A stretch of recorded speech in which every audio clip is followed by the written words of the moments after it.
Funnymouth has joined hashtag refer sales. Funnymouth. Hello everyone tonight. Funnymouth.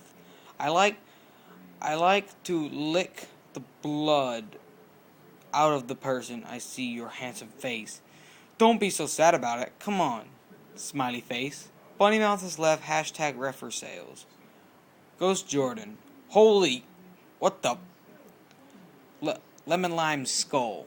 What did that just happen? George. Ghost George. Yes, skull. Yes, it did. The first thing I should probably note is I'm Lemon Lime Skull. In other words, that's my screen name up there. That was the first time I saw or heard from Funnymouth, and for all intents of purpose, for intents and purposes, it should have been the last. Anyone who spent enough time chatting away knows that weirdos come and go. Folks pop in to ask insane questions or just to troll a populated channel. What first struck me odd about the Funnymouth guy, however, was that when he came with no particular goal, he didn't try to anyone off, and he didn't ask if anyone on the channel knew how to fix his computer or remove a virus. He just stuck his head in, rattled off some random text, and happily off. Lemon Lime Skull. So, really though, what the hell? Ghost George. No clue. Ghost George. No clue. Lemon Lime Skull. He's in another channel if you want to find out. Hashtag blood. Ghost George. I do not, sir. Lemon Lime Skull. Epic face. Lemon Lime Skull. I don't know what the results I expected from following this guy to another channel. I'm not the type that goes around on his way to annoy or argue with people. I usually avoid that at all costs. Though once someone starts with me, I don't mind getting into it at that point. I guess what I'm saying is that I have no idea why I pursued this. Lemon Lime Skull has entered hashtag blood. Lemon Lime Skull. Hi. Hey. He was sitting there in his channel by himself. Weird face. Weird face. Funny mouth. Weird face. Lemon Lime Skull. Smiley face. Lemon Lime Skull. So. Funny mouth. Weird face. Lemon Lime Skull. So. You're staring at me. That's rude. Funny mouth. Sorry. Funny mouth. I just do that. I just do it. It's okay. Lemon Lime Skull. I see. Funny mouth. Stare face. I actually chuckled out loud at this point. He was weird and inoffensive. Lemon Lime Skull. You can come back to hashtag refer sales if you want. We're not going to boot you if that's what you're worried about. Stare face. Or not. Lemon Lime Skull. Or not. Whatever, man. You just seemed interesting to me. And I'm bored tonight. Funny mouth. I am bored tonight too. I always don't.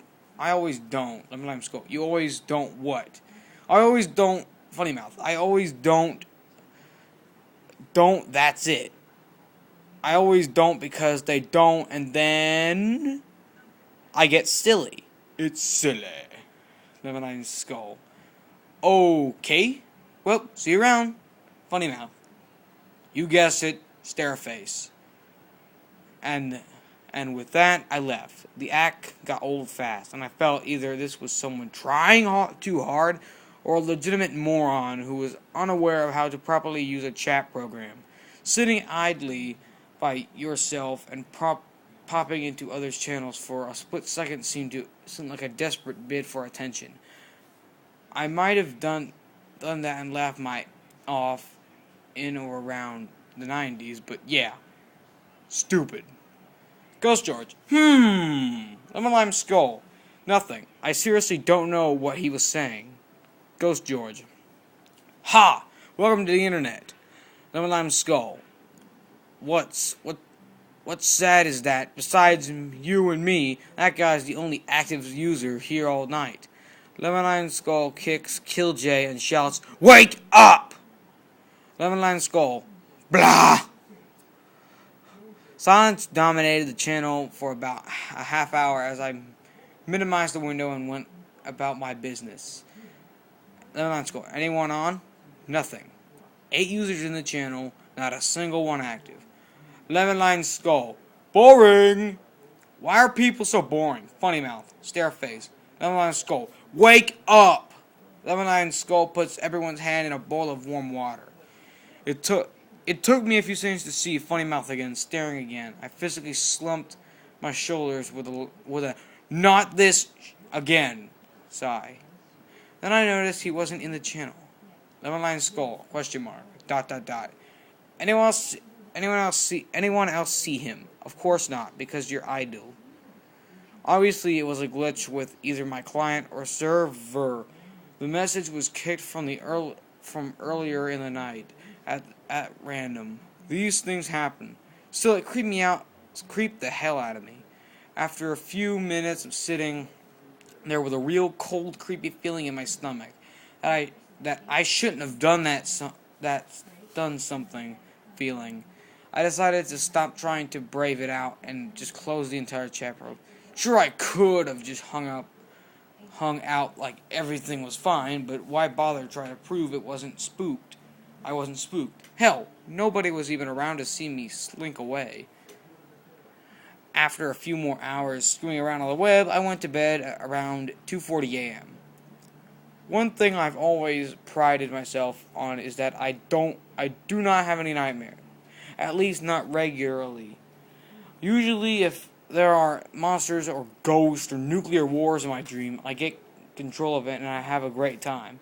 I'm shooting zombies in the face, outright telling ghosts they're not real while I laugh at them, and there's some disaster. I always know how to get to the safe spot while everyone else, every other MFer fries. I've had maybe 4 actual nightmares in the past 10 years, and yes, I'm completely serious. The first nightmare of my adult life was in 2005. I'd just broken off a relationship with somebody who had been with someone else for a year behind my back. That night, when I finally did get to sleep, I dreamt she was strapped down to a medical table while some sort of unseen, inexplicable creature sucked her brain out through an organic machine. The brain screamed ceaselessly. The second nightmare had me visiting a medical facility where they were experimenting with new methods of saving lives. There was a frantic tour of the high-tech facility, lots of wonders in modern science, people in lab coats, etc. Then I was led to a room where 3 car crash victims had been saved by their techniques. This included a slowly rocking young girl whose face had been completely descended and hung around her chest, and a woman who was nothing but a cluster of twitching severed limbs, all held together by a drawn-out, kite-like span of flesh. The third came soon after the second, and I was being associated by 2 people who wanted to insult me to no end, and the other 2 kept trying to pinch and tweak me in ineffective ways. Thinking I could control this dream like others, I sent the 2 men against each other, thinking it would be a sort of poetic justice. Instead of the pincher became violent until he was pulling off the other's cheek, grabbing his tongue with furiously pulling at it until it came out. Then he pulled the fellow's eyelids until they descended, and I suppose what I'm getting at is that when I did have nightmares, I never actually the actual target of any sort of horror. I've always had a kind of empathetic horror related to someone else getting brutalized.